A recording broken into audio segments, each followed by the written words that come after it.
They said an Omega is born to serve, to bow, and to remain invisible. But on the night of the Red Moon Summit, invisibility was the only weapon Sienna had, while the rest of the pack smelled wine, roasted venison, and lust. Sienna smelled death. She wasn't supposed to look the Alpha King in the eye.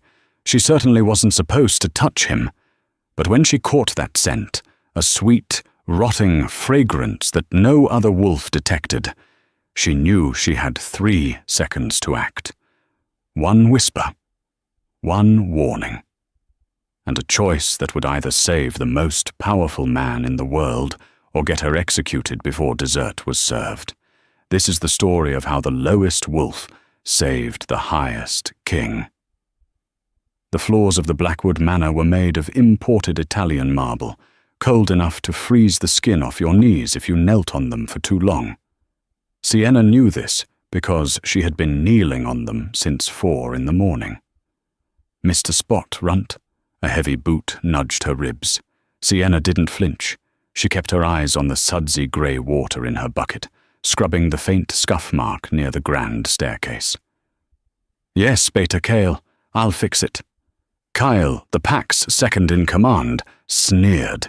He was a brute of a man, wearing a tailored suit that cost more than Sienna would earn in 10 lifetimes, yet he still smelled like wet dog and cheap cologne. "Make sure you do. Alpha King Dominic arrives tonight. If he sees so much as a speck of dust, I'll have your hide mounted in the trophy room." Sienna nodded, keeping her head lowered. This was her life in the Silver Creek pack. She was 22, unranked, unloved, and entirely invisible. Her parents had died in a rogue attack when she was an infant, leaving her with no inheritance and a social standing lower than the dirt she was currently scrubbing. But Sienna had a secret, a defect, they called it. She was hypersensitive. Most werewolves had heightened senses, but Sienna's were agonizingly sharp. She could hear a mouse heartbeat 3 rooms away. She could smell the change in a person's hormones before they even knew they were angry. It was a curse that gave her migraines, forcing her to live a quiet, isolated life to avoid sensory overload. "Everybody out! The king's convoy is at the gates!" The head housekeeper, Mrs. Gable, clapped her hands frantically. Sienna grabbed her bucket and scurried toward the servants' entrance, blending into the shadows. But as the heavy oak doors of the manor swung open, she paused. The wind shifted. Usually, the arrival of an alpha brought the scent of rain, pine, and overwhelming power.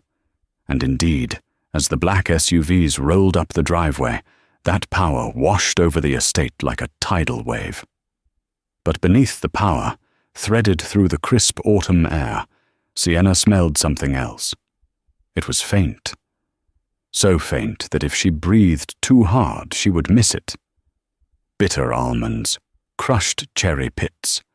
It was a chemical scent, synthetic and wrong against the backdrop of the forest. Sienna frowned, clutching her cleaning rag. She knew that smell. Years ago, she had smelled it in the gardening shed before old Mr. Henderson died of heart failure. It was cyanide, highly concentrated. "Move it, Sienna!" Mrs. Gable hissed, yanking her by the arm. Sienna stumbled into the kitchen, her heart hammering against her ribs. Through the swinging doors, she watched as the entourage entered. Alpha King Dominic Sterling walked in first. He was terrifying, standing 6'4", with shoulders that filled the doorway and eyes the color of storm clouds. He radiated an aura that made the other wolves in the room bare their necks in submission. He wore a charcoal grey suit, no tie, the top button undone to reveal the ink of a tribal tattoo creeping up his neck. He didn't look like a king. He looked like a predator who had briefly decided to walk on 2 legs. Beside him walked his intended fiancée, Lady Lydia of the Northern Plains. She was stunning, draped in red silk, clinging to his arm. "Welcome, King Dominic." Alpha Miller, Sienna's pack leader, bowed low. "We are honored." Dominic didn't smile. He looked bored. Let's get this over with, Miller. I have a war to plan on the southern border. I'm not here for pleasantries. Sienna, peeking through the crack in the kitchen door, felt a wave of dizziness. The scent of bitter almonds was getting stronger. It wasn't coming from the food, it wasn't coming from the wine, it was coming from him. Or rather, it was clinging to him, like a mark. "Sienna, stop staring and start plating the appetizers," the cook shouted. Sienna turned to the trays of intricate hors d'oeuvres, but her nose twitched again. The scent spiked. She looked back at the king. He was accepting a glass of bourbon from a waiter. No, she thought, her breath catching. It's not in the drink. She focused, closing her eyes, letting the world fade away until there was nothing but the scent layers in the air. Pine, Dominic. Rosewater, Lydia. Sweat, Miller. Gun oil, security. And then, the bitter almonds. It was coming from the cuff of his suit jacket. Someone had dusted him. Contact poison. Slow-acting, but fatal if it touched his skin for too long, or if he ingested it by touching his food. Dominic raised the glass to his lips. His hand, the one with the dusted cuff, brushed against his mouth. Sienna didn't think. She didn't calculate the consequences. The logic that kept her safe for 22 years evaporated. She burst through the kitchen doors. The chatter in the grand hall died instantly. Sienna Miller, wearing a stained grey uniform 2 sizes too big, hair messy from scrubbing floors, had just run into the center of the room. She skid to a halt on the polished marble, her sneakers squeaking loudly in the silence. 50 pairs of eyes turned to her. Alpha Miller's face went purple with rage. Beta Kale stepped forward, his hand going to the gun, holstered under his jacket. "What is the meaning of this?" Alpha Miller roared. "Get that filth out of here!" Dominic Sterling didn't move. He lowered his glass slowly, his storm-grey eyes locking on to Sienna. He didn't look angry. He looked amused. "Wait." His voice was a deep rumble that vibrated in Sienna's chest. "Let her speak. She looks like she's seen a ghost." Sienna was trembling. The aura of the Alpha King was crushing her. Her wolf, usually dormant, was whining in submission. She couldn't breathe. Her voice cracked. She cleared her throat, terrified. The jacket." Lady Lydia laughed, a cold, tinkling sound. "Oh, poor thing. She wants to compliment your fashion, Dominic? How quaint. Get her out." 2 guards grabbed Sienna's arms. "No!" Sienna shrieked, panic overriding her fear. She thrashed, her heels digging into the floor. "Don't touch your face. The cuff, your right cuff. It's poison." The room went deathly silent. Dominic froze. His hand was inches from his mouth, holding the bourbon. He slowly lowered the glass to the table. He looked at his right sleeve. To the naked eye, it was pristine, expensive wool. "Poison," Dominic repeated, his tone unreadable. "She's mad," Alpha Miller sputtered, sweating profusely. "King Dominic, I apologize. She's a mentally unstable Omega. We keep her for charity. Guards, remove her." "I smell it," Sienna screamed as the guards dragged her backward. "Bitter almonds! It's cyanide B! If you wipe your mouth, you'll die!" Dominic raised a hand. The guard stopped instantly. The king walked toward Sienna. He moved with a liquid grace, predatory and slow. He stopped inches from her, towering over her small frame. Up close, he smelled like a thunderstorm and pure, unadulterated masculinity. It was intoxicating, but Sienna was too busy trying not to faint from terror. "You smell cyanide?" Dominic asked softly. "From the kitchen?" "Yes," Sienna whispered, tears pricking her eyes. "Please take off the jacket." Dominic stared at her for a long, agonizing moment. Then he turned to his own beta, a man named Silas. "Silas, test it." Silas pulled a small white detection strip from his tactical vest, standard protocol for kings, though usually used for food. He swabbed Dominic's cuff. The strip turned a violent, blackish blue instantly. Gasps rippled through the hall. Lady Lydia covered her mouth. Alpha Miller looked like he was about to have a stroke. "Lethal dosage," Silas murmured, his face grim. "Contact powder. If you had eaten anything with that hand, or wiped your lips—" Dominic stripped the jacket off in one fluid motion, tossing it to the floor as if it were burning. He rolled up his shirt sleeves, his muscles flexing. Then he turned back to Sienna. The amusement was gone from his eyes. It was replaced by something intense, something hungry. "Who are you?" he asked. "Sienna," she squeaked. "Well, Sienna." Dominic stepped closer, invading her personal space. He leaned down, inhaling near her neck. Sienna froze. He wasn't smelling her like a predator. He was smelling her like a man intrigued. "You have a very interesting nose, and you just saved my life." "It was nothing, my lord." "It wasn't nothing," Dominic growled low, for her ears only. "And now, I have to wonder, how did a servant girl know exactly what poison was used before my own security team did?" Sienna's blood ran cold. "Take her," Dominic commanded, stepping back. Sienna's eyes widened. "What?" "Take her to the holding cells," Dominic said coldly, buttoning his shirt. "And lock down the estate. No one leaves. If she smells the poison, she might be the one who planted it." "No!" Sienna cried out as the guard seized her again, rougher this time. "I saved you. Why would I warn you if I wanted you dead?" "To gain my trust," Dominic said, turning his back on her. "Get her out of my sight, but do not harm her. I will interrogate this one myself." As Sienna was dragged away, kicking and screaming, she saw Lady Lydia watching her. Lydia wasn't looking at the king.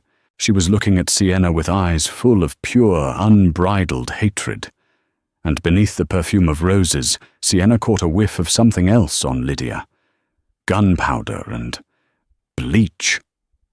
Someone had tried to wash away the evidence.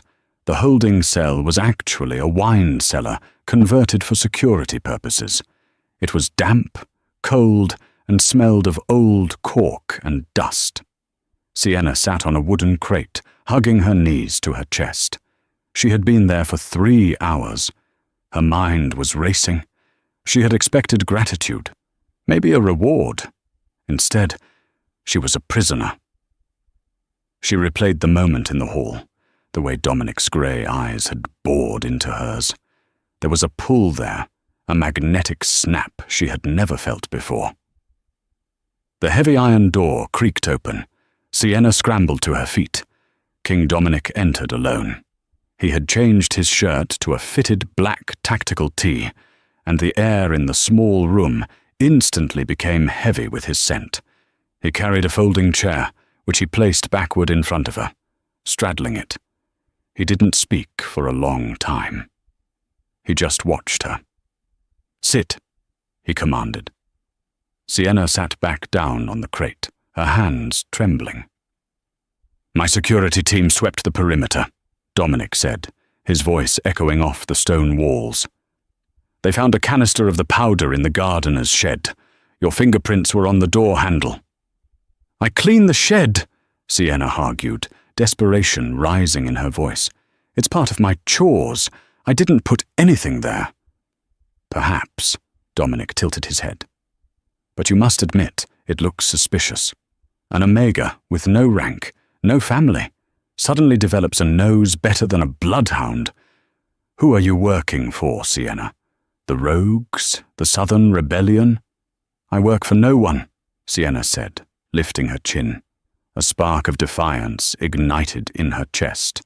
"I am a maid. I scrub your floors and wash your dishes. If I wanted to kill you, I would have put rat poison in your coffee and been done with it. I wouldn't have made a spectacle in front of 50 witnesses." Dominic's eyebrows shot up. A slow, dark smirk spread across his face. "You have a sharp tongue for an Omega." I have a sharp nose, too, she countered. Sharp enough to know you're injured. Dominic stiffened. I am not injured. You are, Sienna insisted, leaning forward, her nostrils flaring slightly. Under the scent of your soap and the gun oil, there's copper. Fresh blood. Left side. Ribs. Dominic stared at her, genuinely stunned. Slowly he reached up and touched his left side. He winced slightly. A sparring accident from yesterday. Stitches pulled loose. You need to clean it, or it will infect, Sienna said automatically. The dampness in this cellar isn't helping. Dominic stood up, kicking the chair aside. He paced the small room, running a hand through his dark hair. What are you? He muttered to himself. Omegas don't have senses like this. It's biologically impossible. He stopped in front of her again, looming large. Stand up. Sienna stood. She barely reached his chest. Dominic leaned in, his face inches from hers. The tension was electric. Sienna's heart beat so loud she was sure he could hear it. I'm going to do something, Dominic whispered, his voice husky. And if you lie to me, I will know. He placed his hands on her shoulders. His touch was burning hot. He leaned down and buried his face in the crook of her neck, right over her scent gland. Sienna gasped, her knees buckling. Being scented by an alpha, especially a king, was intimate. It was an act of dominance, but also of possession. Dominic inhaled deeply. He groaned, a low rumble in his throat. Vanilla, he murmured against her skin. And honey. Wildflowers. He pulled back, his eyes dilated, the pupils swallowing the grey. You smell like... He cut himself off. Like what? Sienna breathed, her body on fire. Like trouble. Dominic stepped back abruptly, shaking his head as if clearing a fog. He looked rattled. For the first time, the Alpha King looked unsure of himself. You're not an assassin, he stated, his voice rougher than before. An assassin wouldn't smell this innocent. So you believe me? I believe you didn't plant the poison, Dominic said, regaining his composure. But that means someone else did. Someone close to me. Someone who had access to my jacket before I arrived. Sienna thought back to the hallway. Lady Lydia, she whispered. Dominic's eyes narrowed. Careful, Sienna. You are accusing the daughter of the Northern Alpha, my intended bondmate. She smells like bleach, Sienna blurted out. And gunpowder. Tonight, in the hall, under the roses. She tried to scrub it off, but I smelled it. Dominic clenched his jaw. Lydia was with me all day. Was she? Sienna asked softly. Or was she with your jacket? Dominic went silent. He knew Lydia was ambitious. He knew their union was political, not born of fated mate bonds. But treason? Suddenly, a loud explosion rocked the ground above them. Dust fell from the ceiling. Dominic grabbed Sienna, pulling her against his chest to shield her from falling debris. What was that? Sienna cried. A distraction, Dominic snarled, his eyes flashing gold, the sign of his wolf surfacing. Someone knows I'm down here. Someone knows I survived the poison. The iron door of the cellar hissed. Smoke began to pour in from the edges. Gas! Dominic shouted. He ripped the hem of his shirt, tearing off a strip of fabric. Put this over your nose and mouth. Breathe shallow. Dominic! Sienna coughed, the acrid smoke filling her lungs. Stay close to me, Dominic commanded, grabbing her hand. His grip was iron tight. We're getting out of here, and you're going to use that nose of yours to hunt them down. He kicked the heavy iron door. It flew off its hinges with a deafening screech. Dominic Sterling stepped out into the smoke-filled corridor, dragging Sienna with him. The king was no longer conducting an investigation. He was going to war. And Sienna, the invisible Omega, was the only asset he had left. The hallway outside the holding cells was a war zone. The smoke was thick, acrid and white, military-grade obscurance. "Stay low," Dominic roared over the sound of gunfire. Bullets chipped the stone walls above their heads. Dominic moved with terrifying speed, his hand gripping a Glock 19 he had swiped from a fallen guard. He fired 2 shots. Pop, pop, and a figure in the smoke dropped. "Who are they?" Sienna coughed, her eyes watering. "Rogues? Mercenaries?" Dominic gritted out, reloading with a fluid motion. "High-end ones. This isn't a simple assassination anymore, Sienna. This is a coup." They reached a junction in the corridor. To the right was the main staircase leading up to the grand hall. To the left was a dead end. "We're trapped," Dominic cursed, scanning the layout. "They're flanking us from the stairs. I can hear them." "No," Sienna grabbed his bloody arm. "Not a dead end. The laundry chute." Dominic looked at her like she was crazy. "We are not fitting in a laundry chute." "Not the chute itself," Sienna insisted, her nose twitching as she filtered through the smell of cordite and blood to find the draft of fresh air. "Behind the old linen closets, there's a service tunnel. It leads to the garage. The maids use it to smoke cigarettes so Mrs. Gable doesn't catch them." Dominic stared at her for a split second, then nodded. "Lead the way." For the first time in her life, Sienna wasn't following. She was leading. She scrambled toward the false wall at the back of the linen closet, prying open a panel that looked like solid wood. It swung open to reveal a narrow, cobweb-filled passage. "Go!" She shoved the Alpha King inside. Dominic squeezed his massive frame into the tunnel, grunting as his broad shoulders brushed the sides.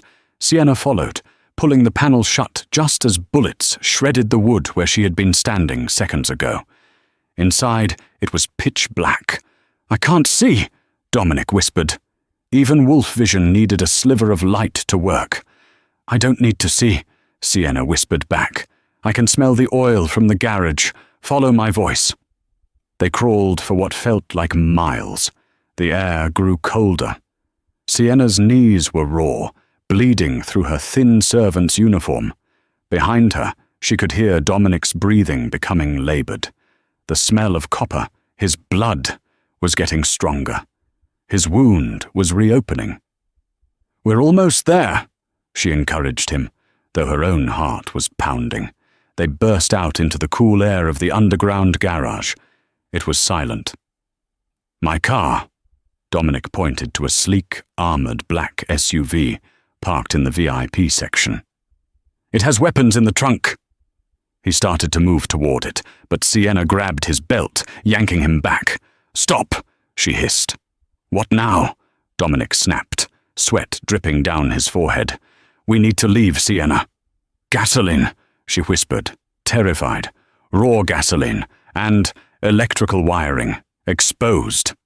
Dominic looked at the SUV. It looked perfect, but he trusted her. He picked up a rock from the floor and hurled it at his own car. The moment the rock hit the chassis, the vibration triggered the mechanism. Boom!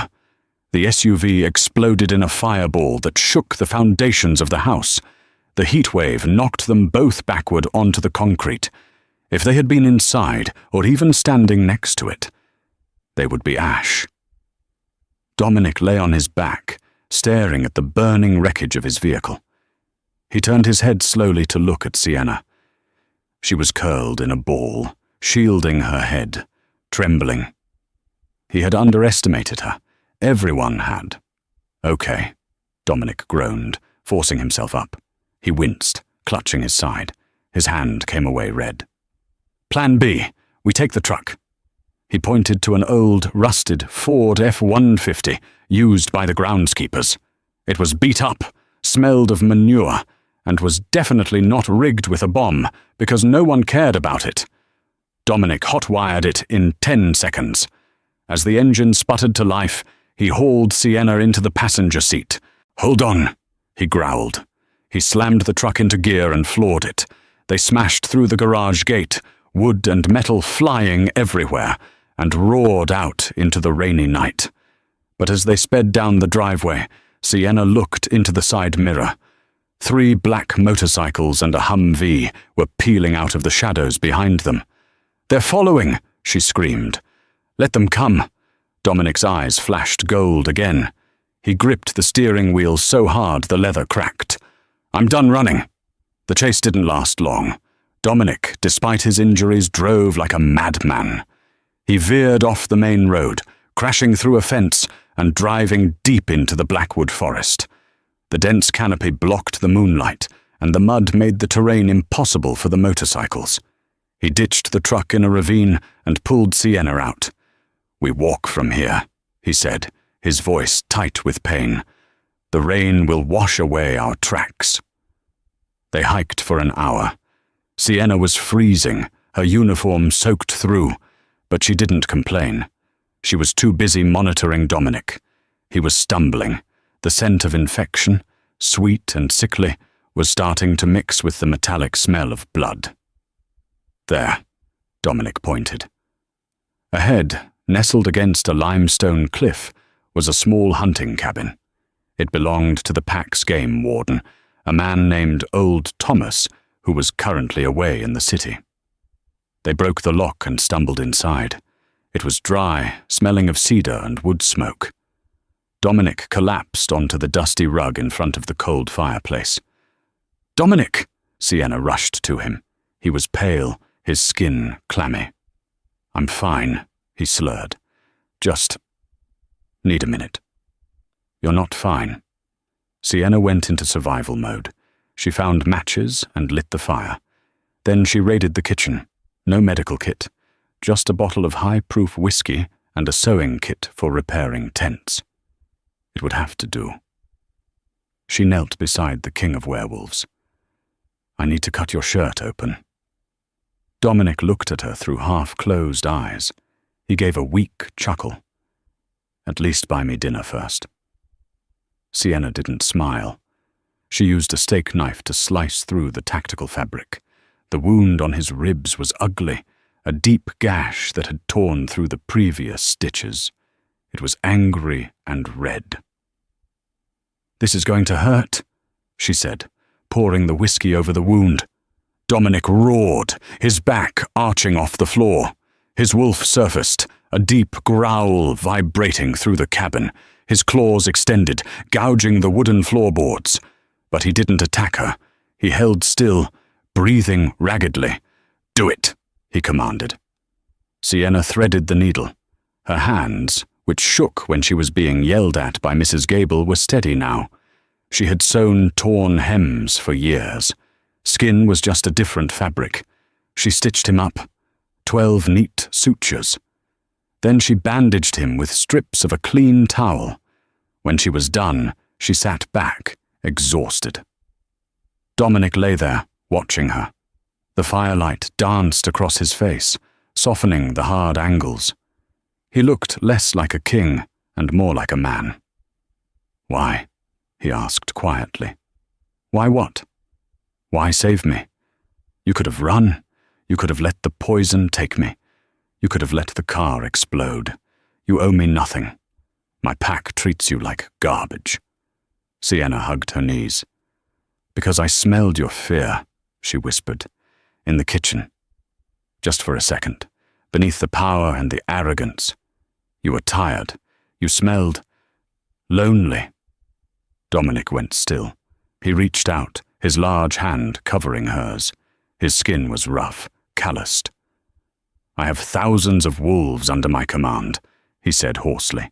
"I have armies. I have wealth that rivals nations. And yet, I have never felt safe. Not until tonight." He pulled her closer. Sienna didn't resist. She slid off her knees and sat beside him.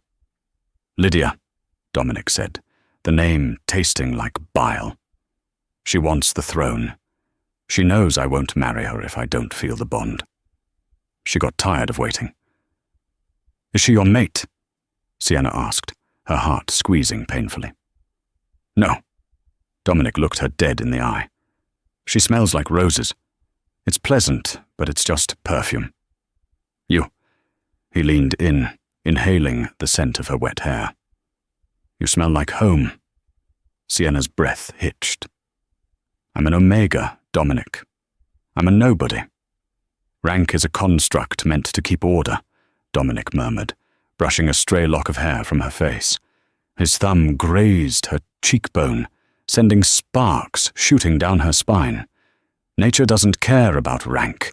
Nature cares about compatibility. And my wolf is currently purring because you are near. He leaned closer. Their lips were inches apart. The scent of rain, wood smoke, and him filled Sienna's senses. It was overwhelming. It was perfect. Sienna, he whispered. Crack. The window shattered. A canister rolled across the floor, hissing. Gas! Sienna screamed, scrambling back. But it wasn't gas this time. It was a flashbang. A blinding white light exploded in the room, followed by a deafening bang. Sienna screamed, covering her ears. The door was kicked in. Figures in tactical gear stormed the cabin.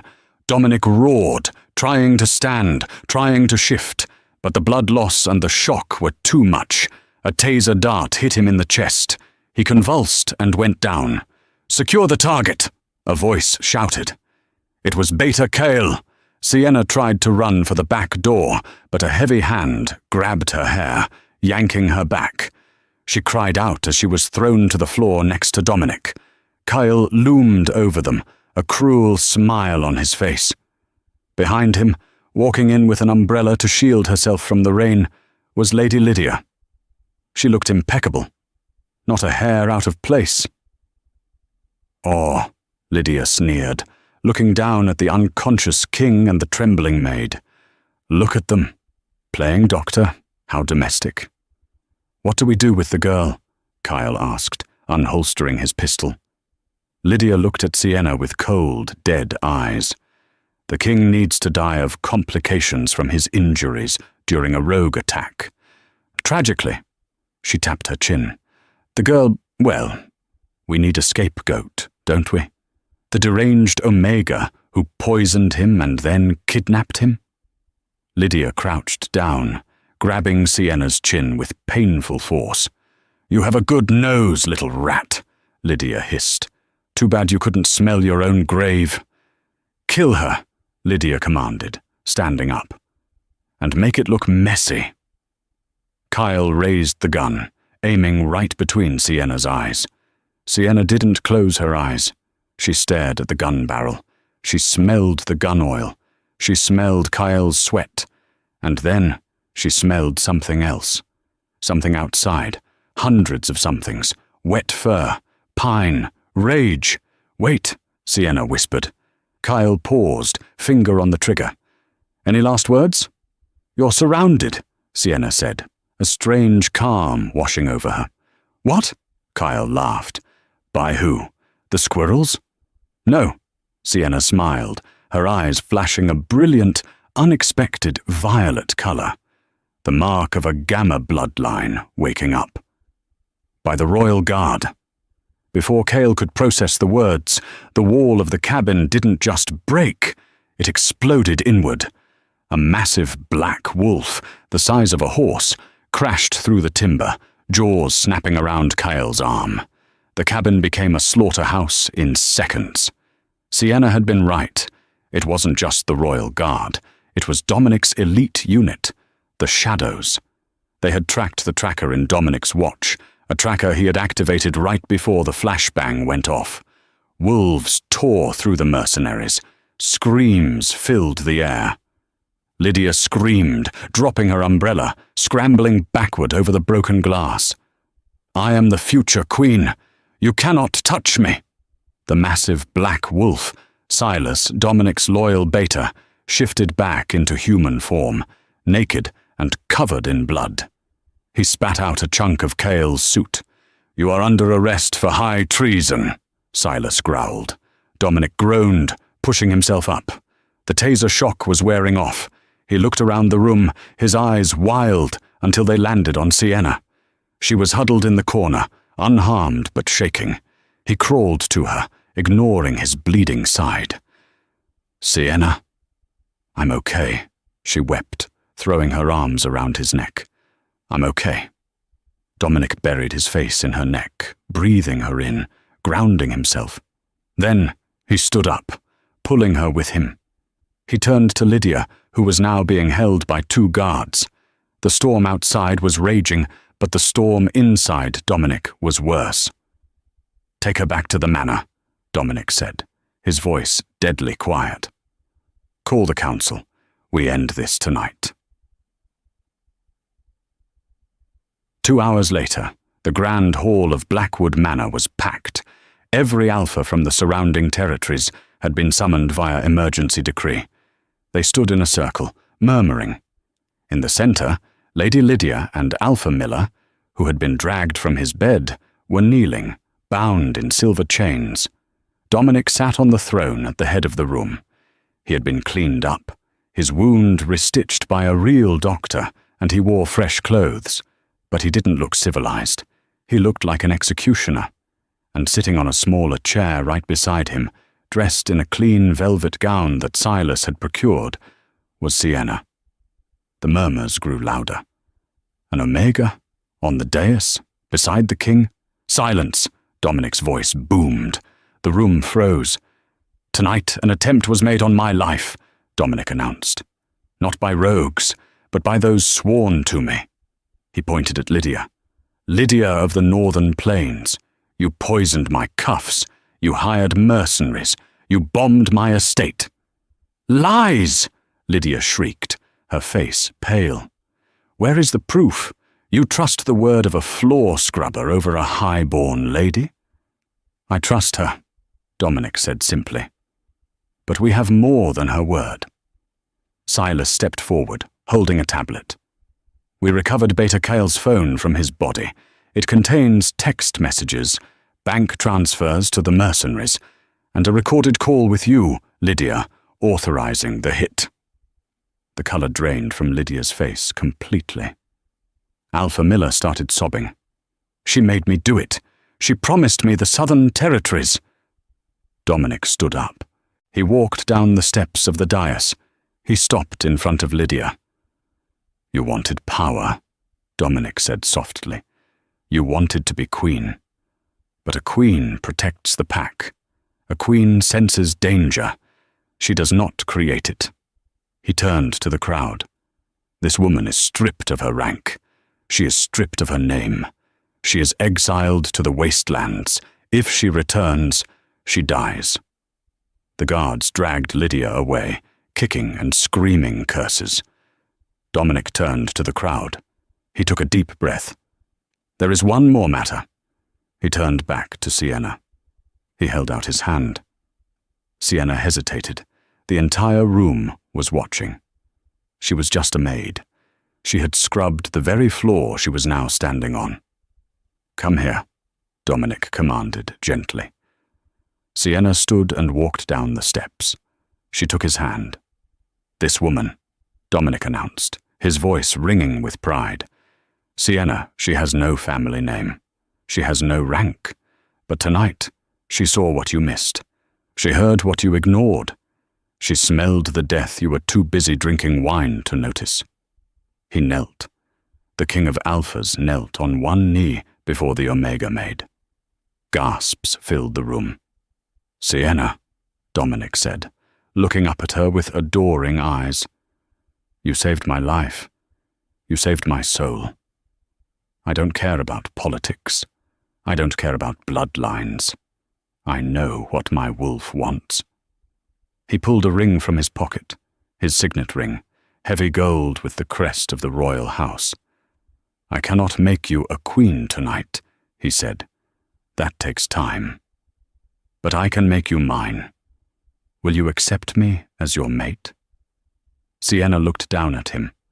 She looked at the faces of the people who had mocked her, kicked her, and ignored her for years.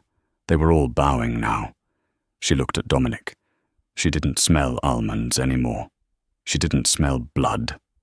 She smelled pine and rain and a future. Yes, she whispered. I will. Dominic stood and kissed her. It was a kiss that sealed the bond, a kiss that sent a shockwave of power through the room. And in that moment, Sienna's eyes flashed violet again. Someone in the crowd gasped. The violet eyes! The lost bloodline of the seers! Dominic pulled back, looking at her eyes. He smiled. It seems, my love, you were never really an Omega at all. The morning after the trial, Sienna did not wake up to the sound of Mrs. Gable banging a wooden spoon against a bucket. She did not wake up to the smell of mildew and damp stone in the servants' quarters. She woke up drowning in silk. The sheets were a thread count she hadn't known existed, cool and smooth against her skin. The air smelled of sandalwood, rain, and the rich masculine scent of the Alpha King. Sienna shot up in bed, gasping, her heart hammering a frantic rhythm against her ribs. For a split second, the old instincts kicked in. I'm late. I'm going to be punished. I missed the morning briefing. She scrambled to the edge of the massive bed, her feet hitting the plush rug. She looked down at her hands. They were clean. No blisters, no calluses from scrubbing brushes. And on her finger, heavy and golden, sat the signet ring of the House of Sterling. Breathe! A deep voice rumbled from the balcony. Sienna froze. Dominic was standing by the open French doors, wearing only loose lounge pants, a mug of coffee in his hand. The morning sun bathed his scarred chest in gold light. He looked less like a king and more like a god of war taking a moment of rest. I thought I overslept, Sienna stammered, clutching the sheet to her chest. Dominic walked over, setting the coffee on the nightstand. He sat on the edge of the bed, the mattress dipping under his weight. You are the future queen, Sienna. You sleep until you want to wake up. If anyone has a problem with that, they answer to me. It feels like a dream, she whispered. Or a trick. I keep waiting for Lydia to jump out and laugh. Dominic's face darkened. Lydia is currently in a transport van, headed for the wastelands. She will never hurt you again. And as for this being a dream, he reached out, taking her hand and bringing it to his lips.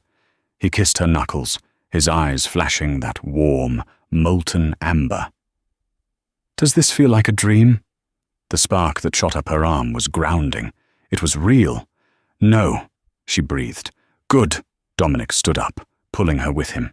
Because we have work to do. The council is waiting, and they are unsettled. The council chamber was a room of intimidation. High ceilings, dark oak paneling, and portraits of dead alphas staring down in judgment. 12 men and women sat around the circular table. These were the leaders of the Allied territories, the power brokers of the werewolf world. When Sienna walked in, holding Dominic's arm, the silence was deafening. She wore a navy blue dress that Silas had procured for her. Simple, elegant, authoritative. But she felt small. She could smell their judgment. Old leather, the elder on the left. Cigar smoke and skepticism, the alpha from the east. Fear, the woman near the window. King Dominic, Elder Thorne spoke first.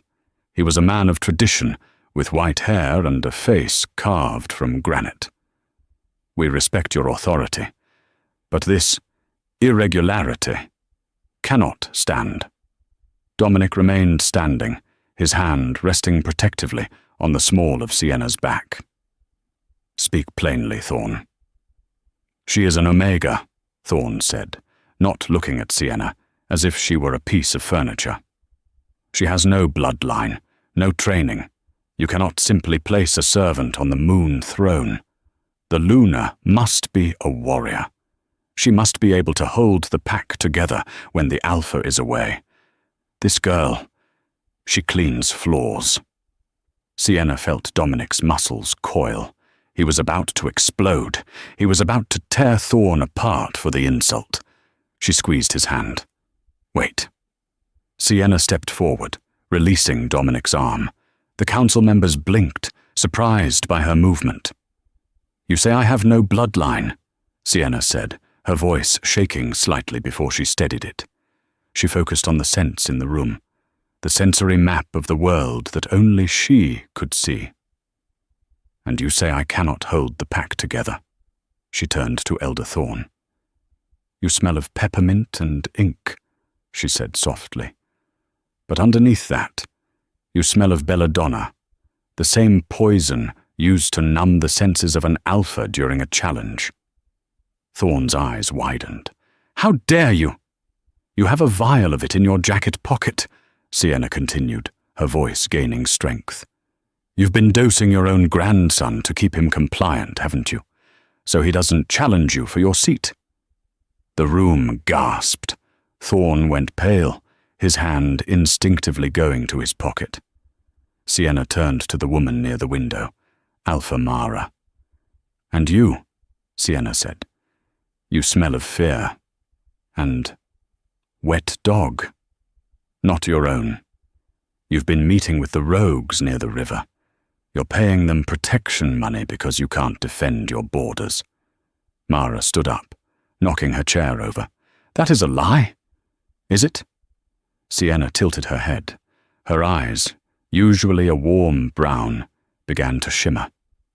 The violet hue, the mark of the seer, bled into her irises.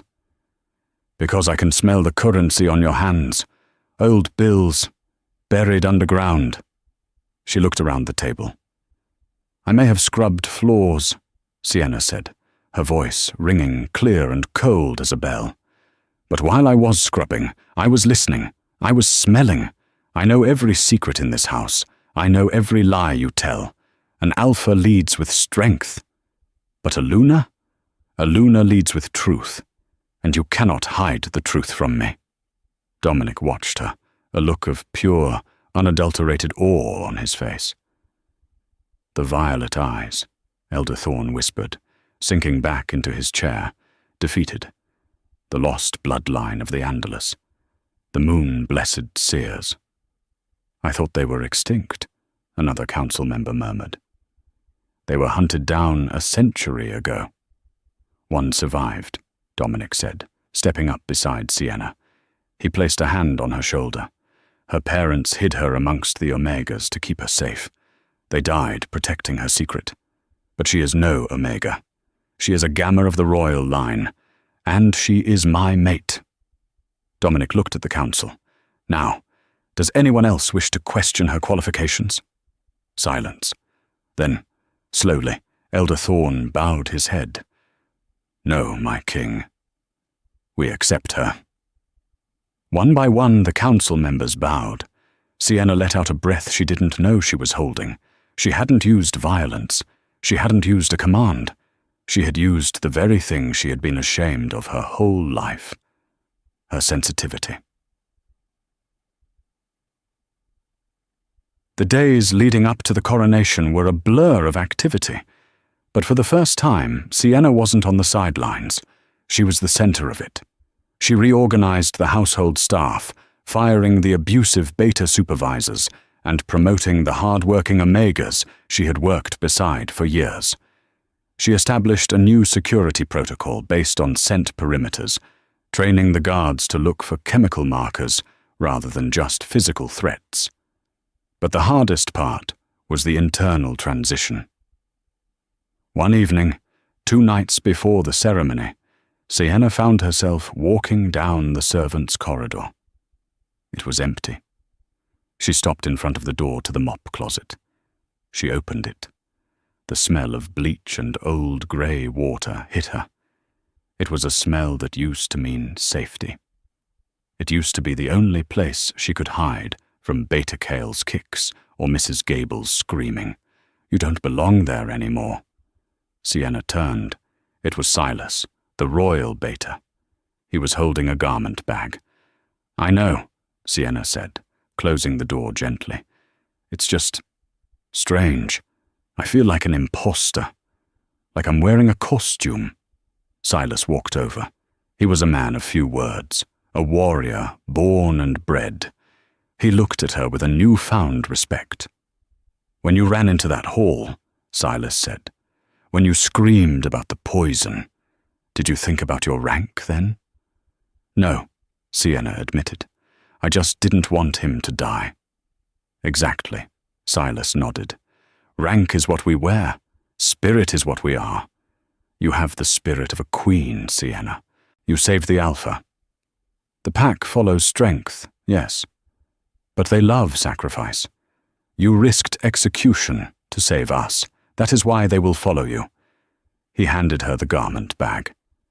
"The dressmakers finished it. Dominic wanted you to have it early." Sienna unzipped the bag. Inside was a gown of silver silk, embroidered with tiny amethysts that matched her shifting eyes. It was breathtaking. "Thank you, Silas," she whispered. "Thank you, my queen." Silas bowed low, not out of obligation, but out of loyalty. The night of the blood moon coronation was cold, the sky a tapestry of velvet stars. The entire pack, over 5,000 wolves, had gathered in the amphitheatre behind the manor. Torches lined the stone walls, casting long, dancing shadows. Drums beat a slow, rhythmic pulse that mimicked a heartbeat. Dominic stood at the altar, shirtless, his tribal tattoos illuminated by the firelight. He looked ancient and terrifying, raw power radiating from him in waves. Sienna walked down the aisle. She didn't look down. She didn't hunch her shoulders. She wore the silver dress, her hair cascading down her back like a waterfall of dark silk. Her violet eyes scanned the crowd. She smelled their anticipation. She smelled their hope. When she reached the altar, Dominic took her hands. His skin was fever-hot. "Are you ready?" he asked, his voice low, intimate despite the thousands of eyes watching. "Yes," Sienna said. Alpha Miller, humbled and stripped of his former arrogance, performed the ceremony as the officiating elder. He took a ceremonial obsidian dagger. "Blood of the Alpha," Miller intoned, making a small cut on Dominic's palm. "Blood of the seer," he continued, making a matching cut on Sienna's. They clasped hands, palm to palm. Their blood mingled. The reaction was instantaneous. A shockwave of energy blasted outward from the altar. It wasn't just a physical wind. It was a psychic connection. The pack bond snapped into place. Sienna gasped as she felt it. Not just Dominic's mind, but the entire pack. She felt their loyalty. She felt their strength. And they, in turn, felt her. They felt her compassion. They felt her uncanny, supernatural vision. Dominic pulled her close, his eyes glowing gold. "I, Dominic Sterling, Alpha of the Silver Creek Pack and King of the Wolves, claim you." He leaned down, baring his teeth. It was the moment of the mark. Sienna tilted her head back, exposing her neck. It was the ultimate act of trust. Dominic bit down gently on the sensitive junction of her shoulder and neck. The pain was sharp for a fleeting second, followed immediately by a rush of endorphins that felt like starlight exploding in her veins. The bond solidified. She was his. He was hers. They were two halves of the same soul, finally stitched back together. Dominic pulled back, licking the mark to seal it. He turned her to face the crowd. "Behold!" he roared, his voice amplified by the wolf spirit within him. "Sienna Sterling, the seer queen, the Luna of the blood moon." The crowd erupted. 5,000 wolves shifted. A sea of fur, grey, black, brown, white, filled the amphitheatre. They threw their heads back and howled. It was a sound that shook the mountains. A song of acceptance. A song of war and peace. A song for Sienna. She stood there, bathed in moonlight, tears streaming down her face. She raised her hand, and the howling stopped instantly. They waited for her command. "We are one!" Sienna cried out, her voice clear and strong. "We are one!" The pack roared back. Later that night, the celebrations had quieted down. The guests had gone home. The manor was peaceful. Sienna stood on the balcony of the master suite, looking out over the forest. The wind carried the scent of pine and damp earth. But for the first time in her life, she didn't smell any danger. She didn't smell poison. She didn't smell fear. She smelled peace. Dominic wrapped his arms around her from behind, resting his chin on top of her head. He was warm, solid, and permanently hers. "What do you see, my seer?" he whispered. Sienna closed her eyes. She reached out with her senses, past the garden, past the forest, past the borders. "I see a future," she said softly. "I see pups running in the hall. I see a pack that is strong because it values every wolf, not just the fighters. I see happiness." Dominic turned her around. He looked at her with an expression of such intense love, it almost brought her to her knees again. "You saved me, Sienna," he said, his thumb tracing the line of her jaw. "I was a king without a cause. You gave me something to live for." "And you gave me a voice," Sienna replied, placing her hand over his heart. "You gave me the courage to scream." Dominic smiled, that rare, crooked smile that was only for her. "Then let us make a promise. No more shadows, no more hiding. We rule together, in the light." "In the light," Sienna agreed. He kissed her, deep and slow, under the light of the watching moon. The story of the invisible girl was over. The legend of the Seer Queen had just begun. Wow. I actually got chills writing that ending. From scrubbing floors to ruling the kingdom, Sienna really is the ultimate underdog story. It's crazy to think that if she hadn't whispered that one warning, the entire history of the wolf packs would have been different. It makes you wonder, what talents are you hiding that could change your life if you just spoke up? If this story touched your heart, or if you just really enjoyed seeing Lydia get what she deserved, please do me a huge favor. Smash that like button. It tells YouTube you want more long-form romance dramas like this. Comment "Violet Eyes" down below if you made it all the way to the end, and subscribe and ring the bell. Thank you so much for listening. Keep howling, and I'll see you in the next video.